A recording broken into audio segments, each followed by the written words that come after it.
Good evening and welcome to this meeting of the Planning Application Committee. I'm Councillor Gerard Hargreaves. I'm one of the Vice Chairs of the committee and will be chairing tonight's meeting. And welcome to you all here. Just to introduce the panel on the platform here, to my right I have my fellow councillors who along with myself will be listening to the applications and making decisions at the end of hearing each application. To my left I have council officials, planning officers, planning lawyers and governance team to support us on the applications before us this evening. So just a couple of bits of business before we get into the applications. Are there any apologies for absence? Thank you. Declaration of interest. Are any members a declaration of interest? Councillor Reed-Sands. Just to declare, Mr. Chairman, that I met with the applicant for 118 Gloucester Road, but not to discuss this application. So I haven't predetermined or am not biased in any way. Okay. Councillor, can you confirm that you'll consider the particular item with an open mind? Pardon, what was that? Are you coming to this particular item with an open mind? Yes, exactly. Thank you. That can be noted. Thank you. Okay, thank you very much. Are there any other interests to declare? Okay, we then now come to the applications before us this evening. We do have a number of applications with speakers, so I plan to take those applications first and then the speakers can do their speaking, and then we'll move on to the applications that don't have speakers. So the running order will be, we'll start with Radnor Walk, then Portobello Road, Kensington Park Road, Gloucester Road, St Luke's Mews, Kelso Place, Glenhowe Gardens, Kenway Road, Beeching Place, and finally Chelsea Old Town Hall. So that's the order we will go in. The speakers, you have your microphones.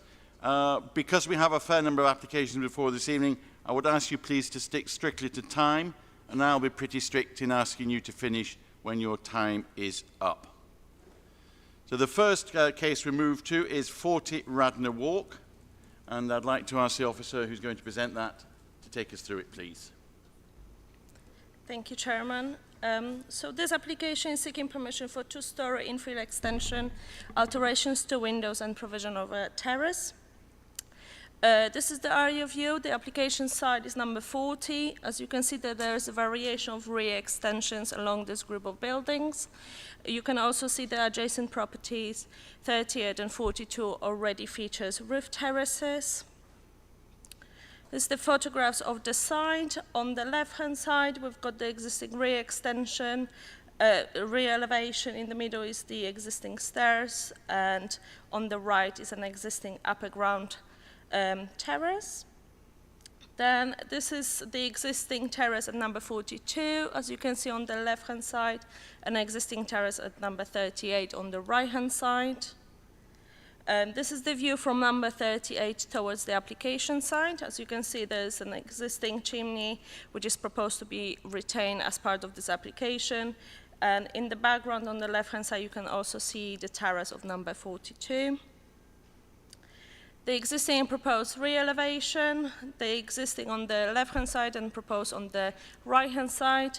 I would like to just bring to your attention that the terrace above the closet already been granted planning permission earlier last year. This is the existing and proposed first floor plan. The proposed elevation along the boundary with number 38, showing the existing chimney and the proposed extension, and the existing and proposed second floor plan. And that concludes my presentation. Thank you. Thank you very much. We have one objector, Mr. Peter Bull, who you're going to speak, sir. You have 3 minutes to speak. When you're ready, please. I'm going to pause you till we switch the microphone on, sir. Now, is that all right? Yes, I've owned and lived in number 38 for 45 years. The owner of number 40 inherited the house about 3 years ago and lives in France and has stayed in number 40 for only a few weeks. Page 7 of the planning staff's consultation paper says that the impact on daylight on the terrace would be acceptable. That is a value judgment by the planning staff who have not visited my house and haven't been inside. It's not the reduced sun on my roof terrace that is my main concern. It is the reduced daylight through a large window in the door to my roof terrace that lightens the inside of my house and staircases up toward the bedroom and down into my sitting room and bedroom. That door was shown on the screen a few minutes ago. I mentioned this to Mr. Bryden in a letter dated 6th of June and sent a photo of the door and the window, but it's not been circulated, although it was on the screen. The window in the door is large. It's 1 meter 70 centimeters high and 20 centimeters wide, and it's 2 feet from the proposed height of the party wall. The height of the party wall would rise nearly 7 feet. That's nearly 2 meters. And it would be 14 feet long. In about 9 or 10 months of the year, the direct sunlight would be obscured by the heightened party wall and also by the frosted glass screen, 1 meter 80 centimeters high between number 40 and number 42. The inside staircases up to my top bedroom and down to my sitting room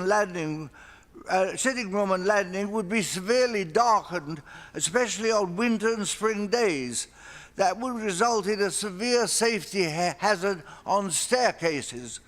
I consider that I have a legal right to the unimpeded light into the rear of my house that has existed for over 20 years. I'm 94 years old and already have to hold on to the banister, and it would be a safety hazard for other older people or if there were children living in my house after my death. If the planning committee were to approve this application, I would go to the court for a ruling and compensation on my loss of direct daylight and for the safety risk. 40 years ago, the planning committee turned down an application by the owner of number 36 on the other side of my house to build out on his roof terrace, partly because it would have impeded the light into my bedroom. Much. Can I ask you to bring it to a close, sir, please? And of course, there have been various changes to the rear of these houses, but most were authorised before planning permission was required. Thank you, sir. The backs of these houses are still in a conservation area, and there's no justification for making the situation worse. Thank you very much indeed. Thank you. Thank you. And now I call upon Mr. Peter Hartnett to speak for 3 minutes, please, sir. There's a little button to press. Yes. Can you hear me okay? In response, the property in question, number 40, has been in my wife's family for 50 years. The former owner, indeed, was Mr. Anthony Hunter, who passed away 3 years ago. Mr. Hunter never undertook any renovations or modifications in his lifetime, so the house needs completely updating. So as the new owners of the property, who are relocating back to the UK, who intend to live here all the time, we know how well that Mr. Hunter knew Mr. Ball, and so we made every effort and did have a meeting with Mr. Ball to discuss this application. Indeed, I spent over an hour with him discussing the scheme in full. We had a constructive, friendly chat, and at the time, Mr. Ball didn't have any objections. Moreover, we then took the trouble to employ a planning consultant who worked with our architect, who went through the pre-application stage with the planning officers, whose advice we took in arriving at this proposal. I respect that my neighbour, Mr. Ball, has since had a change of heart, but in response to his concerns, we have modified the application to retain the existing chimney, which incidentally is higher than the proposed raised party wall. As regards the point re the loss of light, frankly, having observed the sun during the day at the back of the building, Mr. Ball's house will hardly be affected because number 38 is on the northern side of our house, number 40, and both buildings face west. Therefore, the new extension, which is only raises the party wall by about 1.3, 1.4 metres, will still nevertheless be in the shadow of the existing building where light is concerned. So any loss of light would be minimal. The notion that this is raising safety issues is nonsensical, and frankly, I completely contest that. Moreover, my architect advises me that the only rooms that could possibly be affected are indeed, for Mr. Ball's property, are the landing and the bathroom, both non-habitable spaces, in which case loss of light rules don't apply. I hope I've clarified the situation. This is the first time in my life that I've applied for planning permission with this property. We've consulted all the professionals and followed the correct procedure to the letter, including consulting all our neighbours before submitting the application. I hope in light of this information I provided, you'll approve the application and so we can proceed with the works. Thanks for your time. Thank you very much.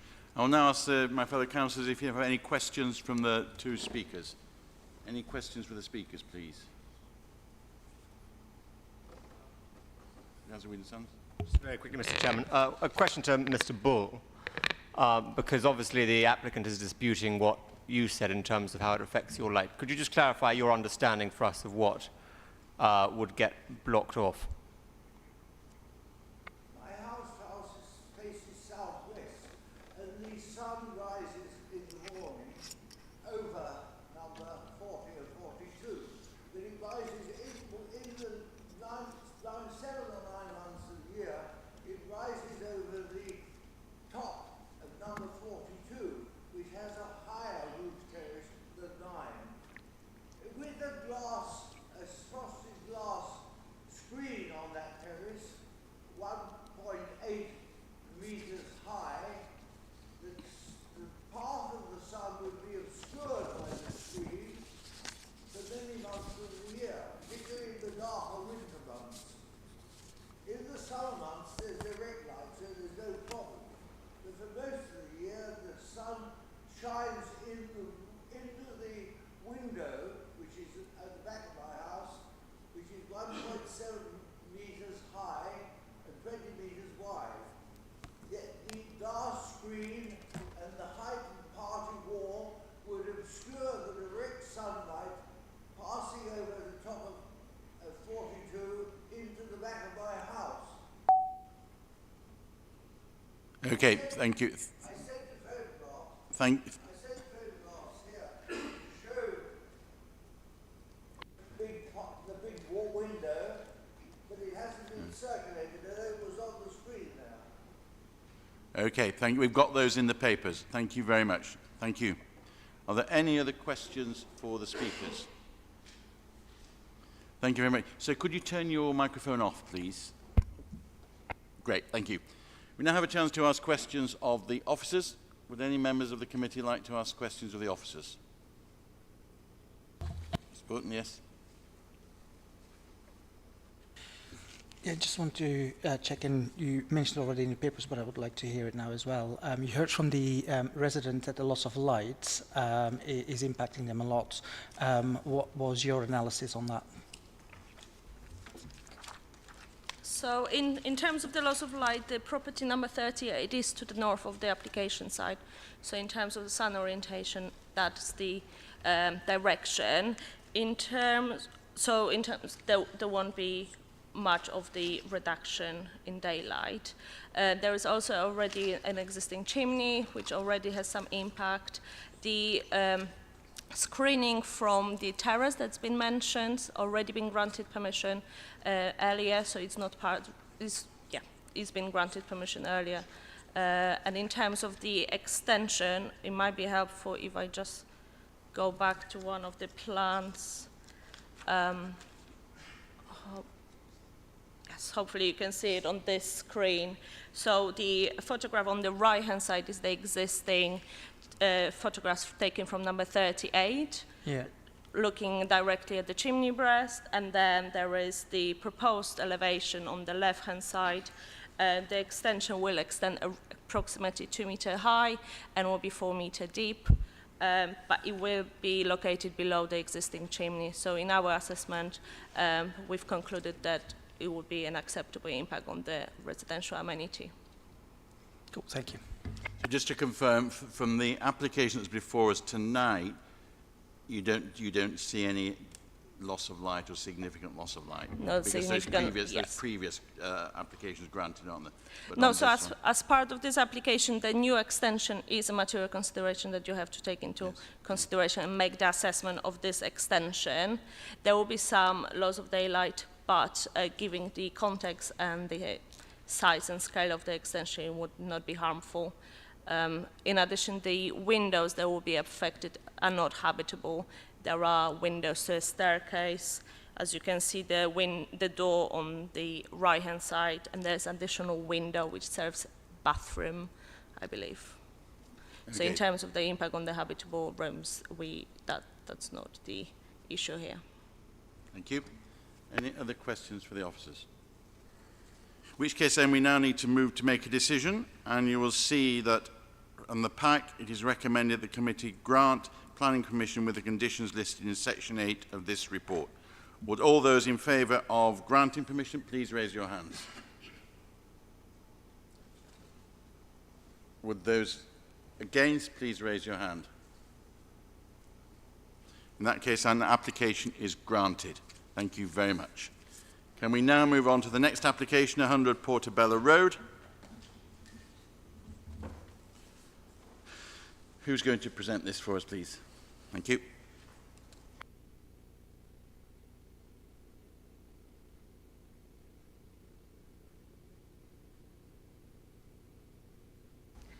Thank you, Chairman. Just moving on to the first application in the North Pack for 100 Portobello Road.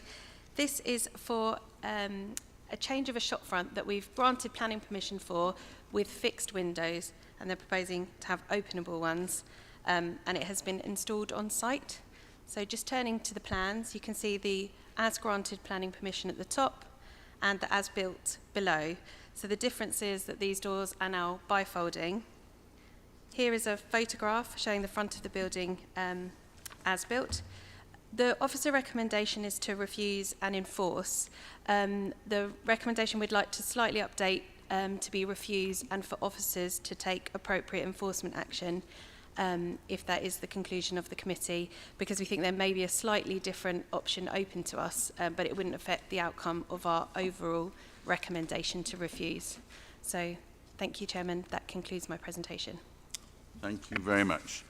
We do have speakers for this application, so I'd now like to call upon Fiona Fleming-Brown and Ian Butchoff to speak. You have 3 minutes between you to speak. Who's going to lead us? Mr. Butchoff? Yes.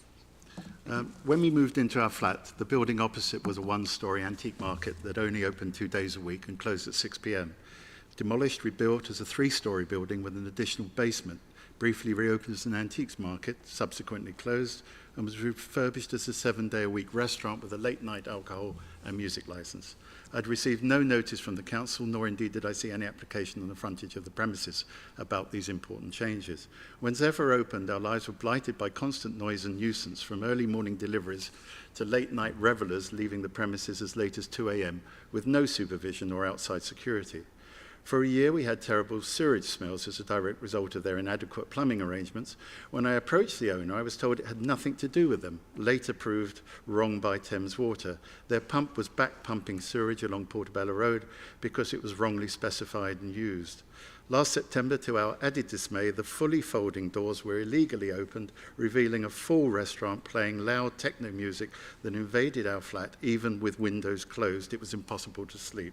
I again approached the manager and asked to lower the music. I was categorically told, no, this is the way the owner wants it.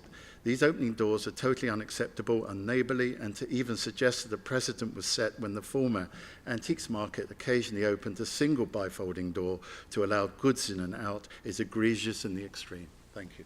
Thank you. I'm chair of the Pembridge Association and a member of the Council's Market Streets Action Group. We totally oppose this retrospective application, which has already resulted in noise and nuisance for residents in both our and the Ladbroke Conservation Area. It seeks to permanently open a frontage, which was a temporary lapse of use during the pandemic.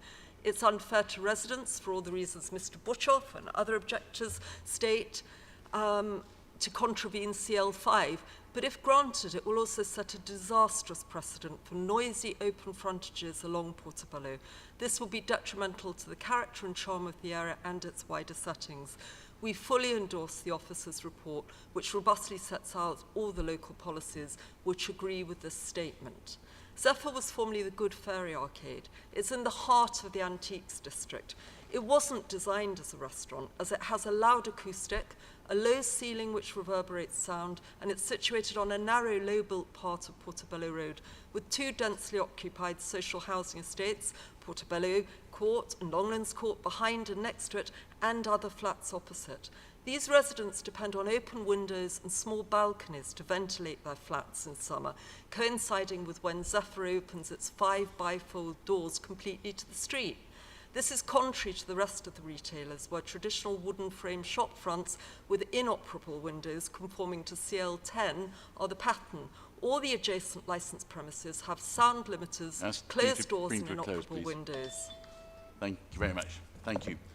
Now I call upon Mr. Paul, the agent, to speak on behalf of the applicant.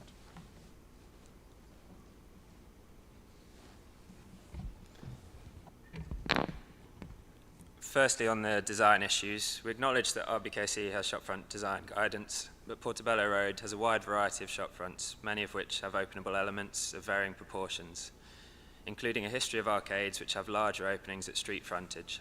This development was constructed on the site of one such arcade, a single-storey building with 3 large openings, covered by roller shutters during closing hours.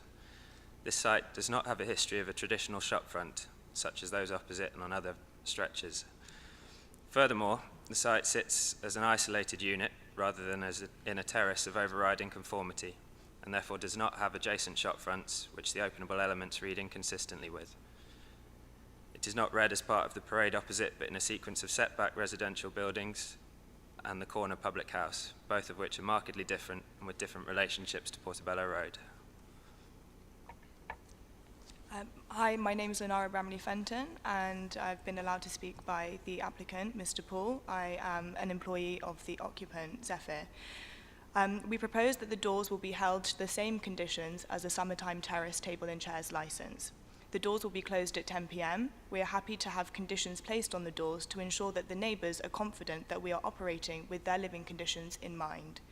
There are concerns regarding light pollution, as the summer days are longer, with the sun setting as late as 9:30 p.m. during some periods. The doors will be shut at 10 p.m. Our light setting for dinner is low, but we are happy to reduce the level of light further. The sound is an evident point of contention. Zephyr will be turning 1 this week, and last summer there were lots of complaints regarding the sound when the doors were open. Since the complaints came through, we instructed a sound specialist to adjust the levels permitted by our speaker system. The bass has been completely cut off, and the levels of the sound can only reach a certain point.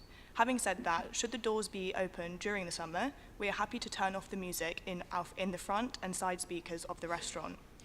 Other issues raised in the objections were that deliveries and bin collections occur in the early hours of the morning. We had a visit from a council officer 2 months into operating, informing us that we could not have the bins out for late night collection. We rectified this immediately and placed our bins out at 8 a.m. Any current collections that occur on the street within those hours are not in relation to Zephyr. Issues with our pipe system were also raised.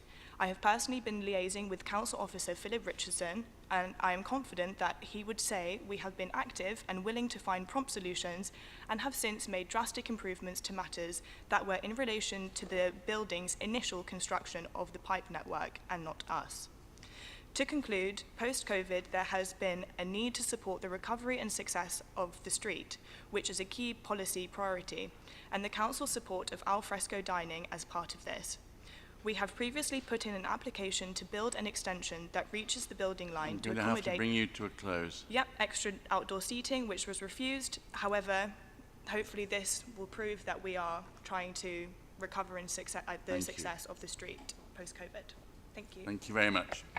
I'd like to ask the councillors, any questions for the speakers, please? Councillor Williams-Sands.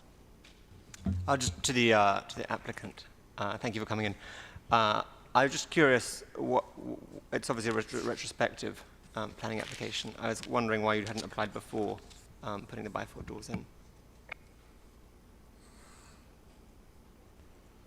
Yeah, the history of the site is this was let on a design and build contract and the design and build contractor applied for openable shopfront. Obviously there's a history, which I'm sure you've seen, of that being refused and this being requested that they are fixed.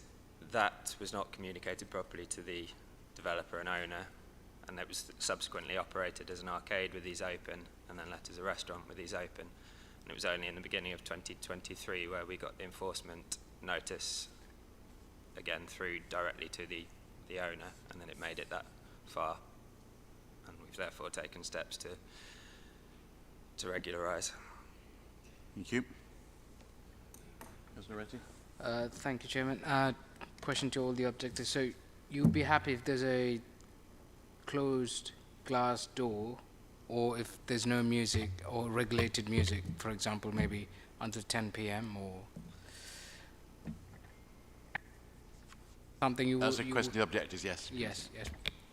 I think we have an in-principle objection to open frontages. These are not a traditional feature of Portobello Road. It's entirely misleading to say that the arcades have this. The arcades generally open their doors only on a Saturday when they're trading or when deliveries are being taken of goods. It is not a traditional feature, and indeed other licensed premises further up Portobello Road, such as the Gold, have inoperable windows and closed doors and door stewards. So it's very misleading to say that this would be the case. 10 p.m. is also later than is standard for al fresco dining in this stretch of Portobello Road. 9 o'clock is absolutely the latest.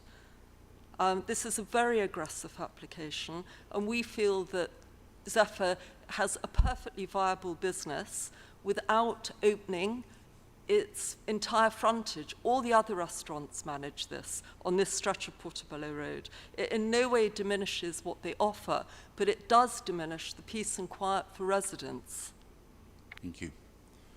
Any other questions for the speakers?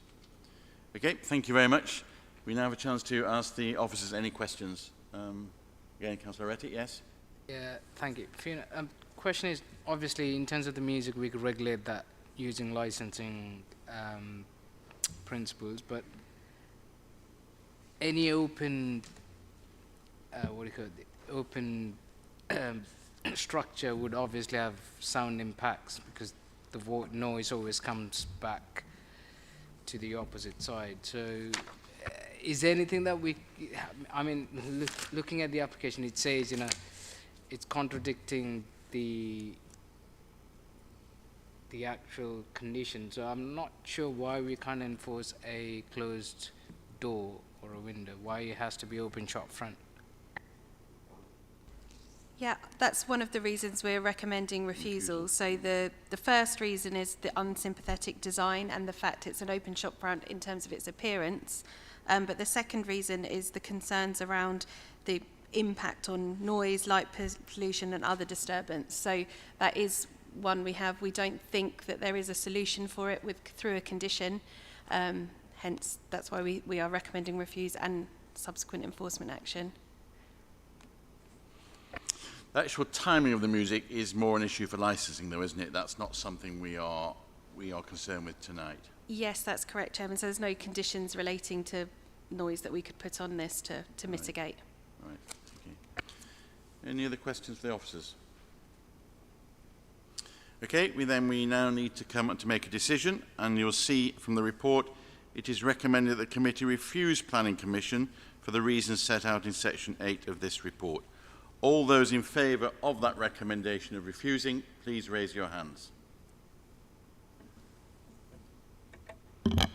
Chairman, if I could, the recommendation is to refuse and enforce, and our recommendation is that you delegate the specific terms of that enforcement action back to officers.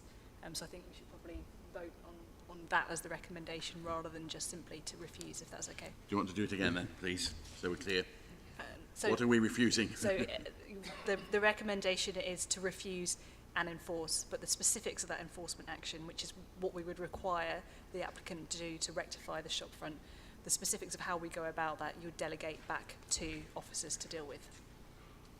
Okay, all those in favour of that, please raise your hands. Yeah. Nobody against and no abstentions. Thank you very much. That is refused. Thank you. You now go to Kensington Park Road. Who's going to That's propose? me again, Chairman. Thank you. So this is for planning permission and listed building consent for various internal alterations to a listed building, as well as the construction of a rear infill extension at lower ground and raised ground floor level. So this is the site location plan showing it on the eastern side of the road. And here are some helpful photographs that show that there is an existing infill between the brick-built kind of closet wing extension that exists at those two levels. The existing floor plans, and we can see the proposed floor plans here. Helpfully, the kind of blue shading shows the extent of the extension, how deep it is in relation to both that brick-built closet wing and the existing building line. And that translates to the ground floor plan as well. The existing first and second floors, and the proposed showing those minor internal works that need listed building consent. And this is the existing and proposed rear elevation that shows where the extension would be. And the section drawings showing the extent of the extension in relation to the existing. So it's quite helpful here to see at the moment it sits back from that brick-built closet wing, and it's being pulled out to be almost in line with it with a slight recess. And that concludes my presentation. Thank you, Chairman. Thank you very much. Could I call upon Christian Lee, please, to speak for 3 minutes, objecting to the application? Thank you. Yes, my name is Christian Lee. I'm a town planner, and I'm the agent for the owners of 150 Kensington Park Road, which adjoins the site. They send their apologies for not attending in person. They're on holiday, booked well in advance, I'm afraid. But I have been to their property to look at the relationship between the buildings, and I wrote on their behalf during the application process. So I recognise on the face of it, this does seem like an extension of relatively limited depth, but what's important in this case is the particular layout of number 150 and the relationship with other buildings. That struck me when I visited the site and stood inside number 150 itself. Number 150 is divided into 3 flats, one at the lower ground floor, which is the garden level, one raised ground floor, and the third, which is set over the first and second floors. The outlook for the flats is towards the rear garden. And of particular note is that the garden flat has a single living room to the rear, and that room only has windows to the rear. The outlook for the flats is partly constrained. At the garden flat, this is by the garden walls, and by the flats, for all the flats, the tall rear walls of properties to the east, that front Portobello Road and Vernon Mews. In particular, there's a building fronting Vernon Mews partly within the garden to 150, which was built before my clients purchased number 150. This means their garden's notably shorter and so more constrained than the neighbours, and it means the flats, particularly the garden flats, are especially vulnerable to an impact from adjoining extensions due to the light and outlook, even if in numerical terms an extension appears relatively limited. So the proposals are for a 2-storey rear extension on the boundary with number 150. To be very close to the rear window for the garden flat, which is very important to provide light to the principal habitable room for that flat and the outlet from the property. The garden flat is occupied by a long-term tenant who works from home. She's there during the day when light and outlook really matters, and that's a big concern to the clients. Now, you know that Local Plan Policy CL5 recognises that, it says, the borough's dense historic pattern of development and the close proximity of buildings means that new buildings and extensions need to take careful account of the living and working conditions of neighbours. And this is a case where this applies. Outlooks and level of lights to the flat within 150 are already constrained, particularly for that garden flat, and it's acknowledged in the committee report.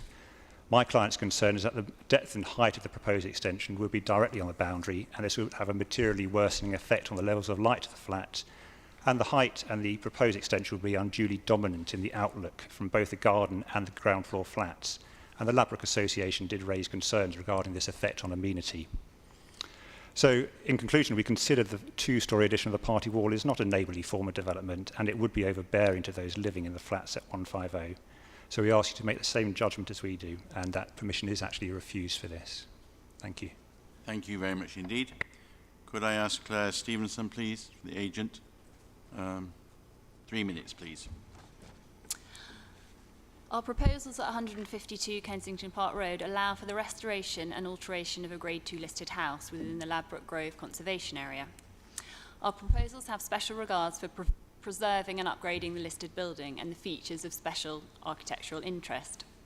The rear elevation is rendered and painted brick and has undergone considerable changes since the house was built in the 1850s.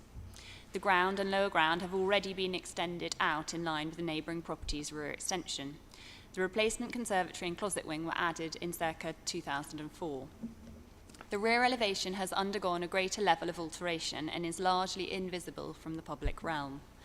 The key external interventions include the demolition of the non-original conservatory, allowing for the salvage of existing windows. At lower ground and ground floor, the proposal includes for the reconstruction of the conservatory with a step back of 1.5 bricks from the existing closet wing facade. Within the front garden, we propose to remove the modern decking and replace with original paving. We have received 2 main causes for objection. Firstly, the original material for the front pavers is deemed to be York stone, not Portland stone. We are happy to accommodate this change, and a sample of stone will be presented to the Planning Department in relation to the discharge of Condition 4. The second main objection is the effect on amenity of the lower ground floor and ground floor flats at the neighbouring property number 150. There are concerns regarding loss of light and constrained outlook. Of particular concern is the impact to the window of the lower ground floor garden flat and the negative impact on living conditions. Following the pre-app, comments from the Planning and Conservation Officer have been taken into account, and a larger setback between the closet wing and the rear wall of conservatory is proposed. This reduces the infill extension to less than 800 millimetres in depth from the existing line of the conservatory facade. This reduced infill extension is deemed to have limited amenity impact on the adjacent property. The existing boundary condition consists of a solid brick wall and dense planting to trellis above, which currently shields the window opening. The boundary is north-facing, and the opening will receive limited direct sunlight in the current situation. At raised ground floor, the view from the rear windows is currently good, with a generous outlook over the rear garden. The minimal 800 millimetre extension will not obstruct the current view to the rear. Our general assessment is that the setback allows the closet wing and rear conservatory extension to be read separately as distinct structures and reflects the historic development of the building. The closet wing remains the dominant feature of the rear elevation as per the historic design. The external appearance Bring will you be to a close now, please. You just quickly very finish. similar to the existing, with the materials matching the original retained fabric. In developing the design, we have reduced the visual significance of the infill to ensure it is viewed as a subservient element. Thank you. Thank you very much. Could I now ask the councillors any questions for our speakers, please? Thank you. Thank you very much. Questions for the officers, please.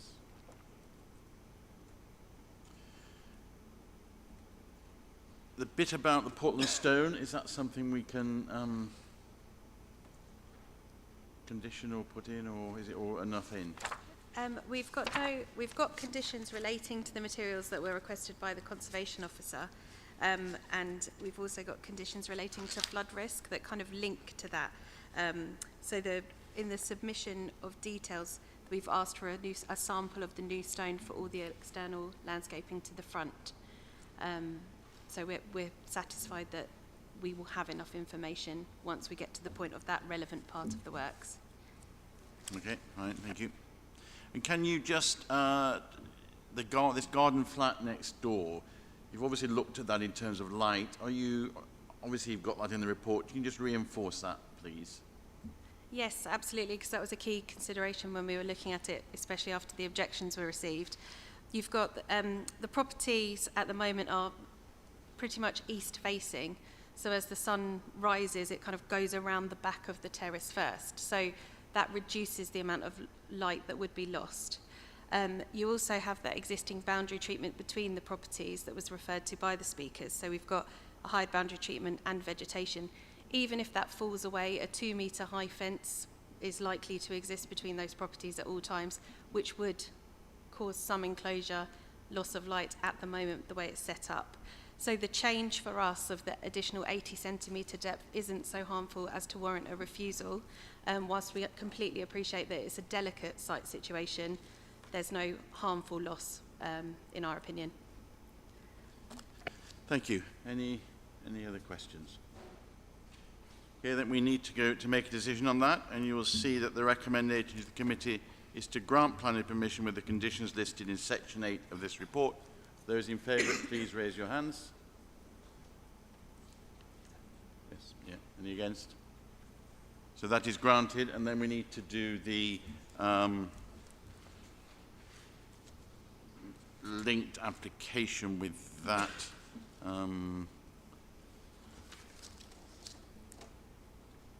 Which is to recommend the committee grants listed building consent with the conditions list. Do you wish to say anything more on that report, or? No, nothing further to add. So you will see the recommendation there is to grant listed building consent with the condition listed in section 2 of this report. All those in favour, please raise your hands. Unanimous. Thank you. Any against? Any abstention? Thank you very much. So that application and the listed is granted. Can we now move, please, to 118 Gloucester Road? Who's going to... That's me again, Chairman. Thank you. Thank you. So this application is for a rear extension to a ground floor flat that currently has 1 bedroom and an ensuite. Just turning to the slides, you can see this building is on the corner of Cromwell Road, where it sits adjacent to Gloucester Road. This is a helpful photograph of showing the rear of the property where the extension is proposed. You can see the existing ground floor and proposed ground floor plan here, with it shaded in orange, kind of tucked around the back, wouldn't be visible from the street scene. The existing rear and proposed rear elevation, and a section detail showing the infill. This visual on the right-hand side is quite helpful just to understand the bulk and massing and its relationship to that building line. And officers are recommending approval. Thank you, Chairman. Thank you. We have speakers on this, so I'd now like to call on Mr. Ali Arif, who's objecting to this application. You have 3 minutes, Hi, sir. can you hear me? Yeah. Okay, yeah, so I'm one of the residents of this building.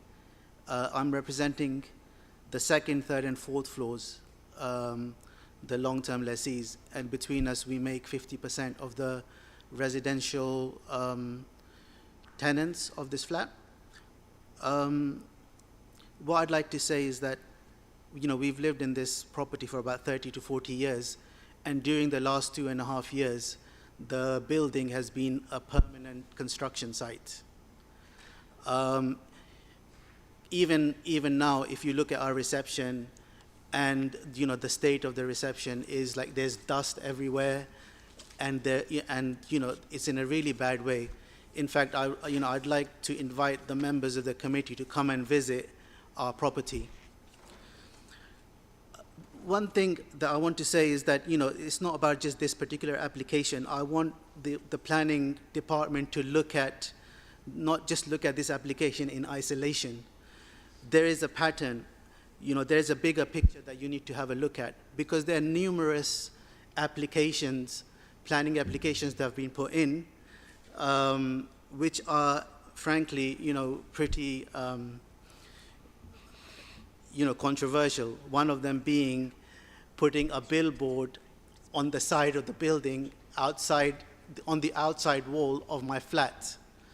So, you know, I wasn't really happy about that. So the other thing is that, you know, you've already provided, the council has already given permission to build around 8 Airbnb residential flats on the 1st floor, on the ground floor, and in the basement. And this is an old Victorian building with very fragile infrastructure, and we already have issues with the drainage. For example, at the moment we're putting in extra funds in the budget to deal with existing drainage problems, and here we are talking about extending, building more, you know, on the site. There's another planning application to build another floor on top of our existing building. So I'm trying to understand when the council will stop in terms of, these overdevelopments that are taking place and causing so much grief to the existing residents who've been there for 30, 40 years. We have pensioners that are living there that are fed up of all the noise and the disturbance. In our lease, it's clear that we are entitled to peace and quiet and, where we live. So, I'd like the council to think about those things. It's not just about this particular application. It's about what the land, what some of these requests are. One of the requests was to put a wall. Bring you to a close. One of the requests was to put a wall in front of one of my windows. And, I'm here to, I've never been to a planning application to this type of forum before. I am going to have to bring you to a close, sir. So what I want to say is that this is very important to me, and I'd like the council to be really considerate about what's happening to our building and to the residents. Thank you very much. Thank you.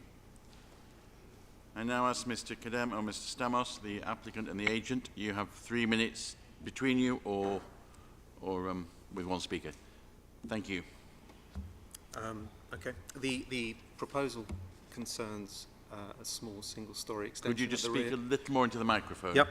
The proposal involves a small single-storey extension at the rear of the building. The area concerning this application currently attracts unwanted attention, which creates an unsightly space. The proposal will therefore help tidy up the immediate area. The proposed development being contained to the rear of the property has very limited visibility to the surrounding properties and none to the public realm. Notwithstanding this, the proposal presents as subservient to the host building and would preserve the appearance and character of the site. The proposed design and material selection is appropriate, including matching materials to ensure the resulting built form harmonizes well with the host building and would not appear incongruous. There is a rear single-facing window, but the neighbouring buildings do not have windows at ground floor level and would therefore not be overlooked. The visual privacy of nearby properties would therefore be safeguarded. Lastly, the proposed development will retain the character and appearance of the host building, the surrounding properties and the Cornwall Conservation Area. That's all I have to say. Thank you very much. Do you have anything to add? That's it. Thank you very much. Thank you. Nothing from you. Now ask the councillors to ask questions of the speakers, please. Thank you. This is a question to the applicant or agent. I'm not sure who was speaking, whether... Architect and agent. Well, yes, thank you. But applies to both, so either can answer. But just the two issues have come up, one in the document and one that was just mentioned by the objector. First is the objector mentioned that there are flats being used as Airbnb or short-term rentals. I'm just wondering whether, just from my understanding, because it leads into the second point, whether we could just be clear about what's happening with those. For these two flats, actually, we have AST. We don't know if it is using Airbnb. And we have Again, sir, could you just bring the microphone closer to you, then we can hear you. I mean, talking about the flat, I think, which is in the basement, you mean? Which number of the flat? Well, the objector said that there 8 flats had been created which were being used as Airbnb. So no, there is a AST for all the flat, and you can visit all the flat, and you can see these people that are living in the property.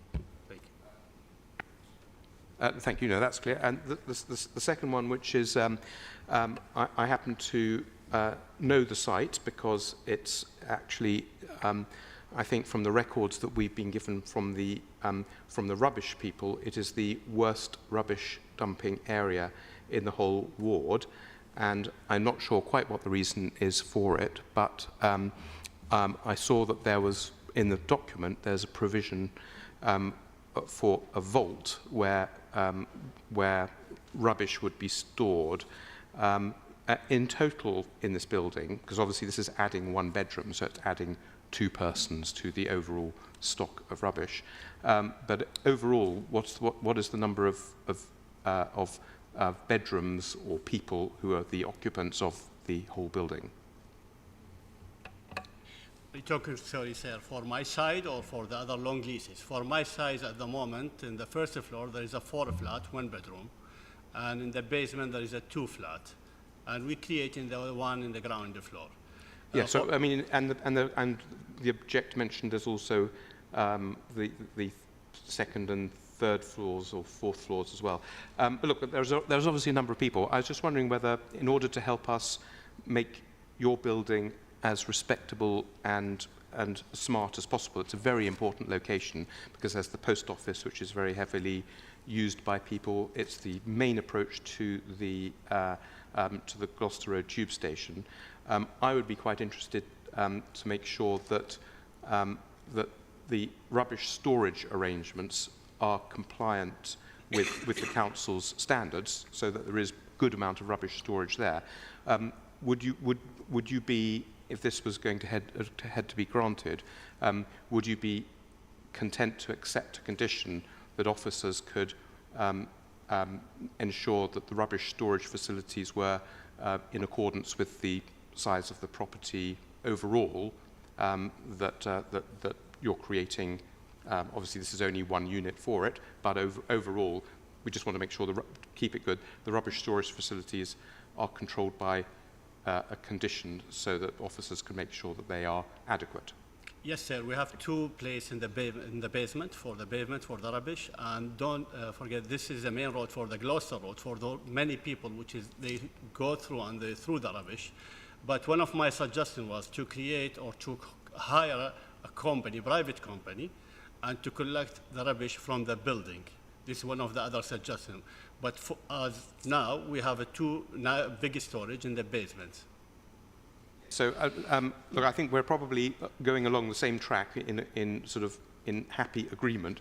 But I'm just saying, if officers can add a condition to the permission, which would say that in order for this permission to be granted, then officers would need to be satisfied that an overall that the rubbish storage facilities are sufficient for the building operation overall. Would that be okay with you? Yes.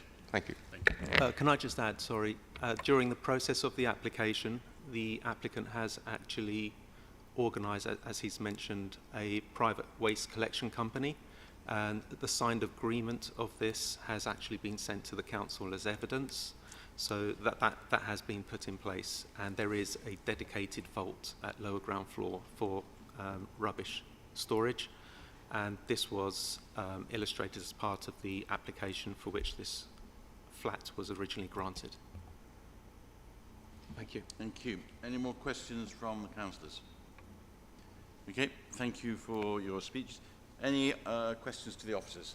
Councillor Mackover. To officers, maybe I could just follow up on our discussion there. If people are prepared to grant this consent, could it be subject to, we've heard the applicant sound in agreement, is there some wording of a condition that we could add, such as the new premises could not be occupied until officers had satisfied themselves that the refuse storage collection in the vault or vaults met the requirements for the quantity for the building as a whole? Just, we want to make sure that this is in relation to satisfying the amenity of the building in the conservation area. Sorry. Yeah, that's very helpful. And through you, Chairman, I think the applicant has shown a willingness to have such a condition and already given us some refuse information. But our Transport and Streets SPD actually talks about the importance of having adequate storage. I mean, this is a relatively minor application, but it could still apply given in this particular case it is a material consideration. So I think that's reasonable. We could have a condition that within 3 months of the date of this permission, or perhaps within 6 months, so it's not stopping the development starting, but that a refuse strategy is submitted. We would then be able to have details of, where in the vaults they're being stored, and if they potentially need additional storage, that would kind of open the door to that. Also details of the contract that's been arranged. So a refuse management strategy condition seems reasonable to me, and I would suggest a trigger within 6 months of submission.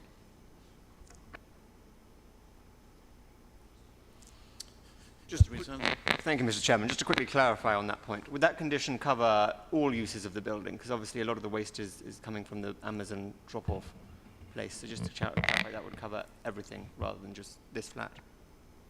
I think it has, every condition you add has to be relevant to the permission in front of you. So it would be difficult to insist that the refuse strategy relates to the whole building, but it sounds as though the applicant is already considering that.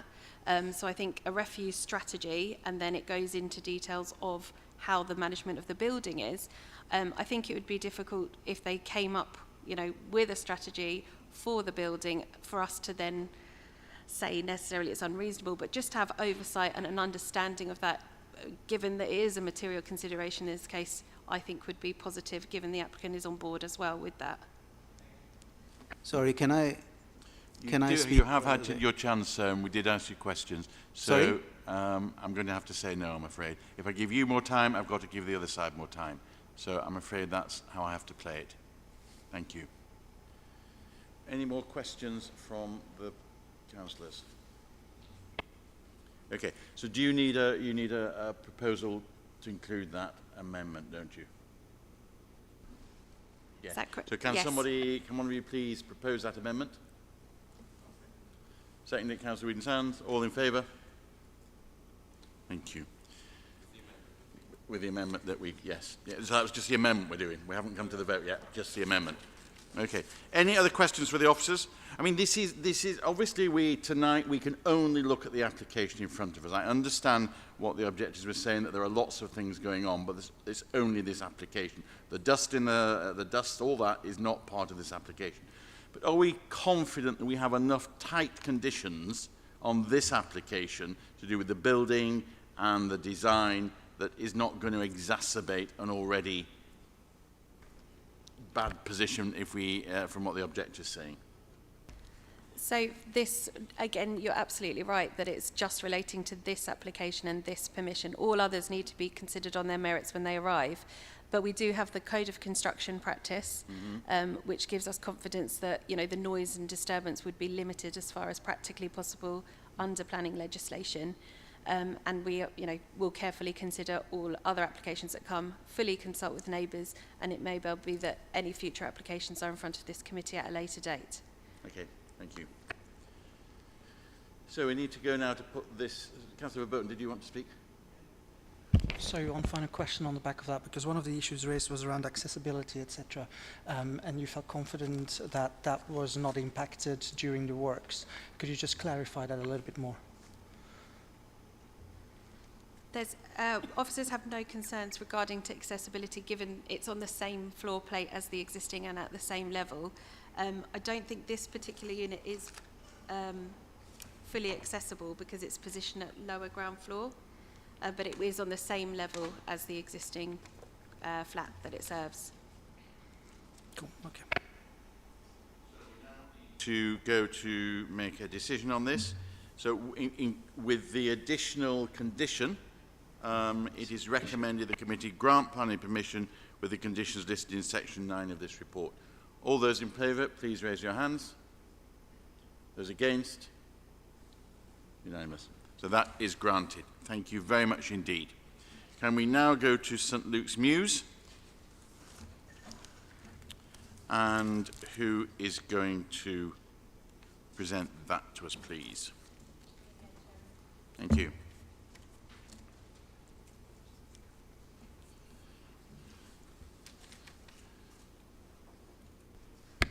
Sorry, Chairman, it was just updating. That's okay.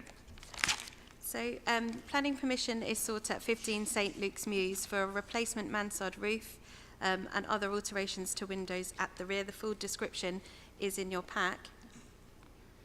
You can see the application property on the location plan. And these are existing photos of number 15 to the left. Existing plans and elevations. And the demolition of that is proposed and marked in red, showing the mansard roof that exists to be demolished and where alterations will be made. And these are the proposed sections and elevations. Now, importantly with this one, planning permission has previously been granted to replace the mansard at the property. And just for information, I've included those approved plans within the presentation. So from the front, you can see the main changes which are summarised at 4.2 of the report are the widening of those first floor windows and the reconfiguration of the front ground floor doors. And then at the rear, it's a very similar situation, some smaller roof lights, but the same openings that have previously been approved. Officers are recommending approval, and that concludes my presentation. Thank you, Chairman. Thank you. We don't have any speakers, so any questions for officers? Councillor Mackover. Yes, just one. I think I picked up in the objectors' comments concerns about the use and operation of the flat roof. I think that there is a good condition in there for the flat roof not to be used as a terrace, but I just wondered whether we could make this clear to say and prevent any furniture or terrace type items. Officers can think how this could make the most sense from being stored on it, because well, I'm just trying to safeguard its neighbours and help the flat roof not to be used as a terrace. Is there any wording that you think could help for preventing storing any furniture, for example, or roof type accessories on the roof? So you've got condition 9, haven't you? So then, can we strengthen that, please? Yes, through you, Chairman, we could add, as we said, at any time as a terrace amenity space. We could say terrace amenity space or storage area.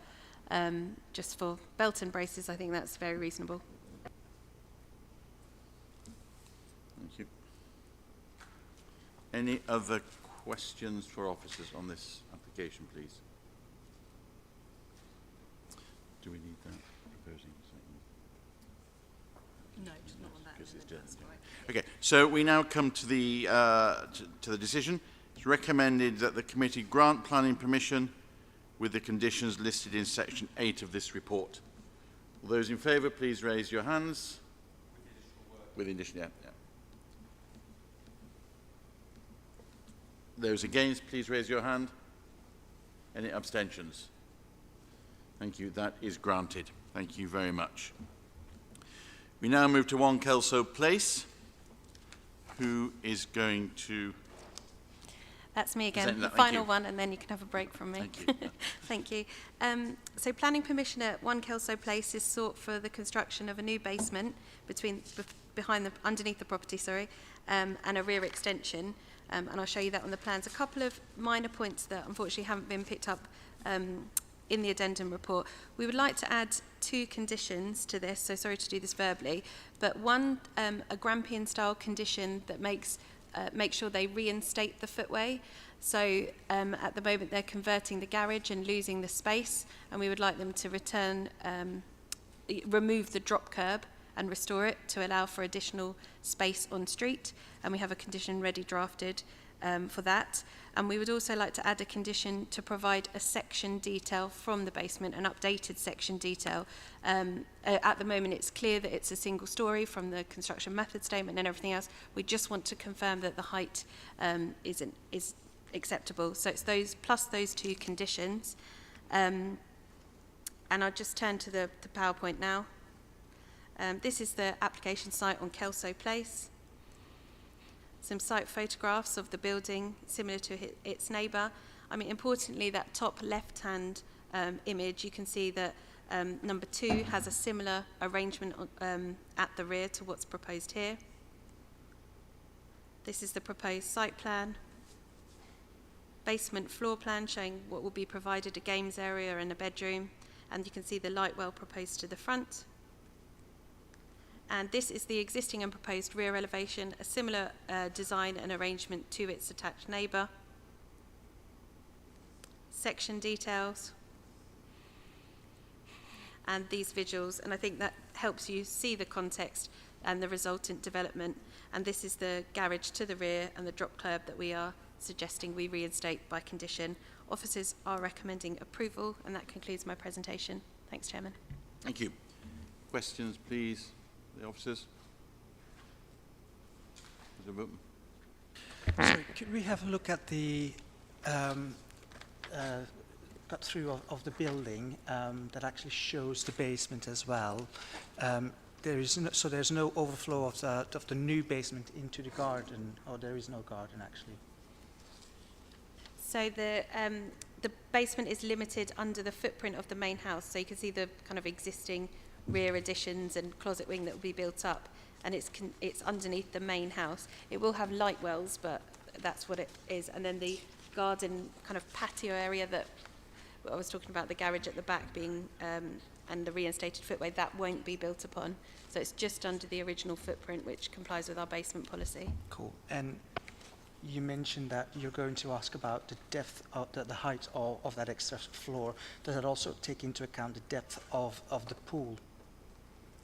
So there's no swimming pool proposed I'm confusing under them, under sorry. this I'm one. confusing them with the other one that is coming up. Yeah, but it is absolutely relevant, the height, which is why we've added the condition. So thank you. Perfect. Okay, thank you. Councillor McEvoy. Yes, question to officers. Looking at other conditions regarding basements in this evening's proceedings, this one seems to have 3 additional conditions that seem a bit onerous to me, given that it's just a relatively small excavation under the existing building. And that I'm looking at conditions 13, 14 and 15, which require lots of extra work, whereas condition 16, which is the same condition as other basement applications in this evening's work, deals with just reporting and coming up with a plan if there is unexpected contamination. So my own preference would be to say, just for consistency and because I'm not aware of any that this is a particularly large or massively deep basement, whether officers could see from a consistency point of view not requiring and therefore deleting 13, 14 and 15. These conditions were recommended by our environmental health team, but there are times when officers come to similar conclusions where we think unexpected contamination condition is enough. So if members were satisfied that this has been a residential property for a very long time and there's no real risk, you would absolutely be able to remove those conditions when you consider it.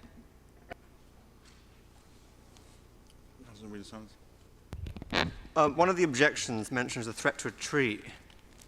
That it's likely to kill a birch tree. I was just wondering if officers could comment, because I note in the list of comments and responses, at least on mine, and it's number 3, you've got the comment, the objection, and there's no response in the response box. It's just blank in my pack. I apologise that there's no response. That's definitely our error. Importantly, though, our arboricultural team have been consulted on the application and have raised no objection, and we've got a condition added, condition number 17, to ensure that they carry out the works in accordance with details submitted by Tree Projects and Arboricultural Impact Assessment. So whilst we haven't fully addressed it, I appreciate that, we have addressed it insofar as our trees team have checked it and we've got a condition on it. So that's what the response should have said, and I apologise for that error. No problem, but just so I understand, that's, so the analysis of the arboricultural officer is that the tree won't be affected, the condition will protect it, and it won't be, okay. Yes, absolutely. So I still believe there is a section within the basement paragraph, so number 6.5, which talks about trees and says the council's arboricultural officer has reviewed and assessed, raised no objection, providing mitigation and protection measures are carried out. So that has definitely been assessed. We've got the condition on there, but unfortunately it hasn't translated to addressing in the objections part. Okay, well, as long as we're sure that it's going to protect it. And the second one is the new sort of, I don't know what it is at the back. This looks like a golf ball in the wall, but it's the size of like a, it's a big round hole. Am I reading that correctly? There, yeah, like a planet in the back wall. Yes, that's a opening in the rear facade, so it's almost like a porthole window design. Officers are satisfied that's an acceptable treatment given the existing boundary treatment, so it would be difficult to see in context. So as you look here, it would be hidden by this kind of existing gate arrangement. So officers are satisfied with that design. Is it just a hole in the wall, or is there glass? Oh, apologies. It's a window opening. It's a window. It's like a porthole circular window. It just seems slightly out of keeping to me. If members were minded, when you come to your deliberations, you could add a condition that was notwithstanding the approved plans, details of that window treatment shall be submitted. Yeah. That can be secured, and you can delegate the wording of that to us. But I assume a more traditional sash would be more appropriate in your opinion. Absolutely. You read my mind, Mrs. Ray. Thank you very much. I think we'll propose that at the relevant moment. Okay. Thank you. Okay. Thank you. Any other questions? We have two proposals, I think, on the conditions side that we need proposals and seconds on and vote on. So the removal of condition 13, 14, 15. Councillor McAvoy, do you want to propose that? I propose that. Somebody like to second it, please? Is there a seconder? Councillor Retty? Those in favour of that, please raise your hands. This is the removal of conditions 13, 14, 15, because we feel enough is covered in condition 16. Those in favour, raise your hands for that, that condition. Thank you. So we then have a second for those against. Sorry, I should have asked. Those against? Thank you. So we then have a second proposal, which was to do with that circular window. What are you proposing, Councillor Whedon-Sample? Well, I think Mrs. Ray expressed it perfectly. It's to have a more traditional, to notwithstanding the, the application getting approved, for that to be amended to be a more traditional sash window, like the rest of them on the building and in that row of houses. So could you give us some more refined Yeah. words for that, please? Through you, Chairman, I think we could have, notwithstanding the approved drawings, details of the window treatment at ground floor level on the closet wing shall be submitted to and approved in writing, and then we can secure details of that. Thank you. And for it to be encouraged that it be more traditional. Yes, yeah. I mean, we can we could also add an informative specifying that and explaining that, which wouldn't necessarily need to be proposed. We can add an informative. Yes, please.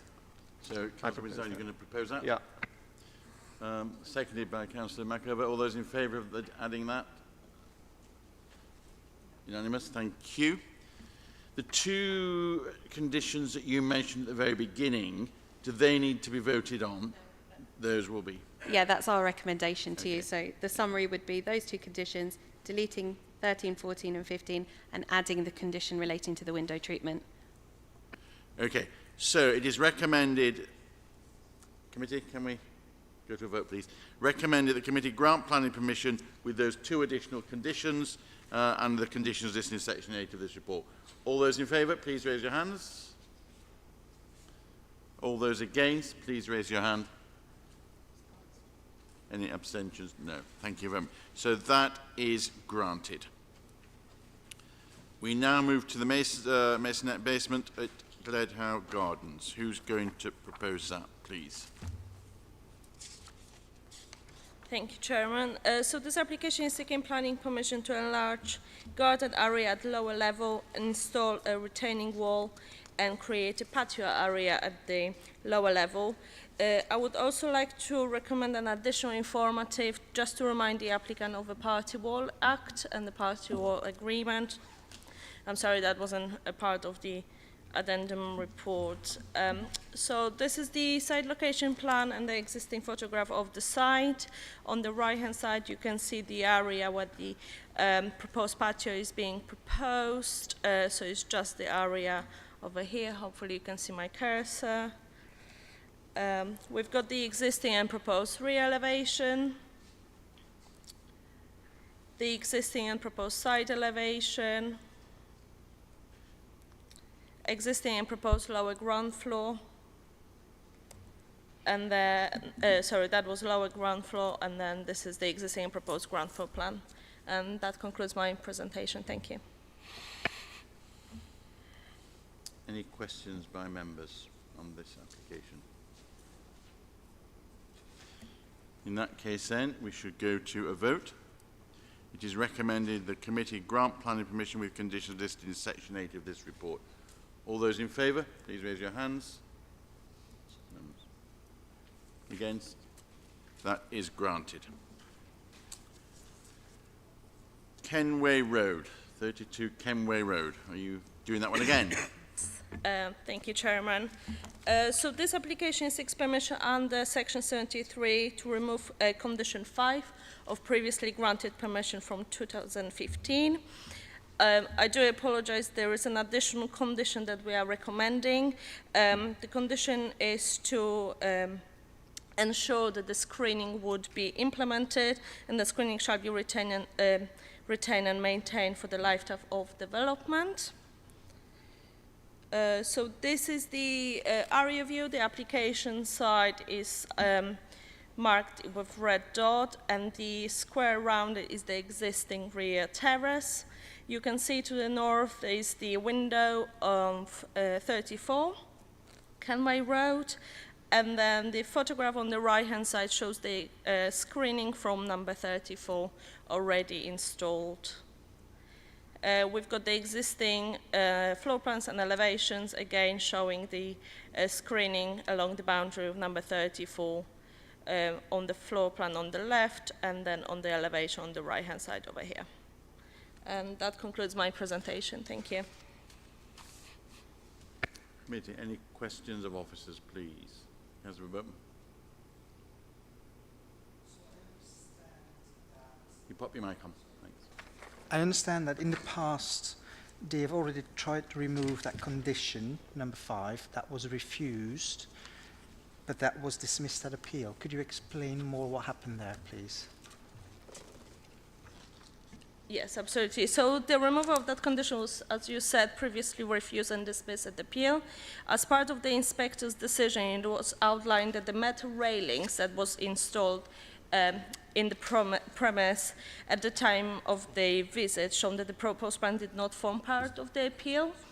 So it was recognized that part of the appeal, the trellis would be more suitable boundary treatment rather than railings. So the appeal was dismissed. However, the inspector didn't dismiss it in terms of the principle of having that terrace used, that space used as a terrace. It was more, there was lack of information in terms of the screening itself. So then in 2023, we've granted planning permission for the screening, as you can see on the screen this evening. Okay. Maybe others have other questions. Okay, any questions? Councillor McAvoy, any questions? Councillor Burton, you have another question. Yes, so from some of the comments, I saw that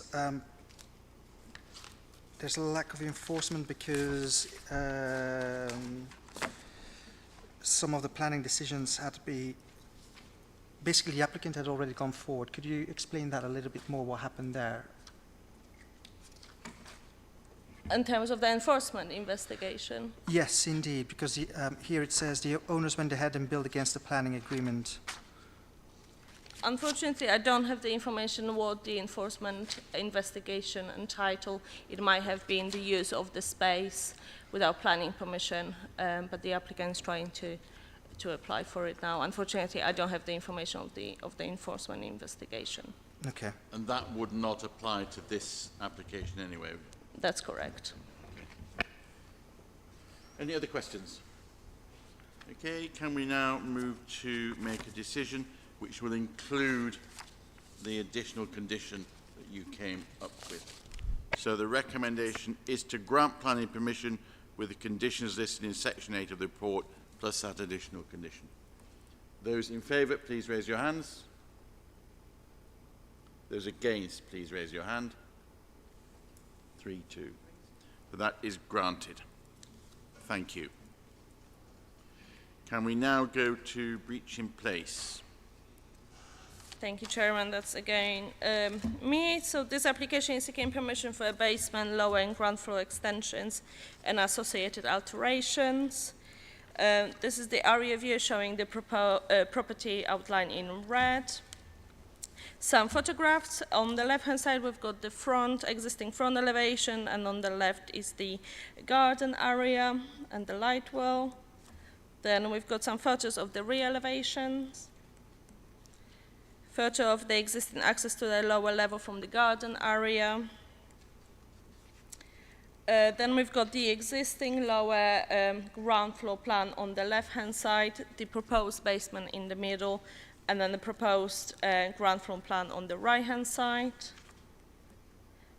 Then we've got the existing ground floor plan on the left, and the first floor plan, and then proposed plans on the right-hand side. You can see the proposed squared off extension just at the rear here. Then the existing front elevations. On the right-hand side, we can see the existing lower ground floor level. And then this is the proposed front elevation. Again, on the right-hand side, we have got the cross-section showing the proposed basement, the existing rear elevation, and then the proposed rear elevation on the right-hand side with the alterations on the ground, lower, and basement level. Then we've got the existing section. As you can see, there's an existing light well at the front and at the back. And then the proposed section with the extension on the basement level and the lower level. And that concludes my presentation. Thank you. Thank you. Questions, please? Councillor McAvoy.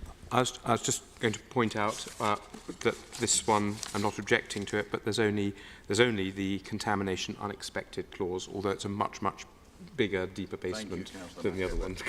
So that's why I'm being consistent. Thank you. Thank you. Any questions for the officers, please? Councillor Burton. Sorry, in that picture, so we have the lower ground base, the lower ground floor, and we're adding a basement to that which has a pool. What is the height of the total basement in for that? I'm happy to measure the plans for the councillors. I don't have the measurement on in the packet. However, it would comply with our policies, which says it has to be between 3 and 4 meters height of the basement, and also the basement policy allows for additional space for the pool. So it would comply with that requirement. Unfortunately, I just don't have the exact because that height. looks like a massive basement to me, and I find that very, very big. And I think the works for that are going to be very intrusive. Also, the light well on the left-hand side, we have 2 floors of light wells there, and by the time that is finished. Is that acceptable? Yes, that complies with our policies. In terms of the impact of the external manifestations, the light wells are very small and the roof lights are small as well, so they won't be highly visible from the neighboring properties. So for me, this goes far further than what CL7 for the basement policy would allow for, so I'll be voting against that. I was just going to point out, if you've got very good eyesight, you can actually see the floor levels on the section plan, and I think it says lower ground floor level is something like 469 and then 436 for the basement. So I guess that's about 3 meters, and then the other bit, which is the pool, looks in proportion about a meter. So I think just looking at it, it looks like it couldn't be subdivided into 2 floors, which is our policy, because that requires probably about 2.6 plus 2.6 meters to be used as 2 floors. So it requires over 5. So that's why I think I was looking at that one as well. But that's why I thought it probably, I don't think it could be used as 2. So that's why I got satisfied by that part. But it is big, yeah. The main thing is it falls within our guidelines and it's not bigger than we would permit. And you're sure of that, and Councillor McAvoy is sort of backing that up with his forensic eyes. Okay, thank you very much. Any more questions for the officers? In that case then, we need to make a decision. It is recommended that the committee grants planning permission with the conditions listed in section 8 of this report. Would those in favour please raise their hands? Would those against please raise their hands? No abstentions? Did your hand go up? Yeah, thank you. Thank you. We move then to our final application, which is Chelsea Old Town Hall. Who is going to present this, please? Yes, Thank you're you, the last Chairman. one Yes, standing. that's so the it last must be one. you. Thank you. So this application, as Chairman said, it seeks planning permission for the bin storage. We've got this site location plan on the left and some existing photographs of the existing Chelsea Manor Gardens and its context, where the bin storage would be located. And then we've got the existing elevation on the top and the proposed elevation at the bottom, showing the proposed bin storages over here. And then existing and proposed floor plans. And that concludes my presentation. Thank you. Thank you very much. I know this site well, and it is quite messy around the back, so if this tidies it up, it is a good Yes, that it's a is, good yes. thing. Any questions for the officers? In that case then, let's go to a decision. It is recommended the committee grant planning permission with the conditions listed in section 8 of this report. All those in favour, please raise their hand. It's unanimous. Thank you very much. That's it, isn't it? There being no other business, I declare this meeting finished. Thank you to all the officers for the reports, and thank you to the committee. Thank you.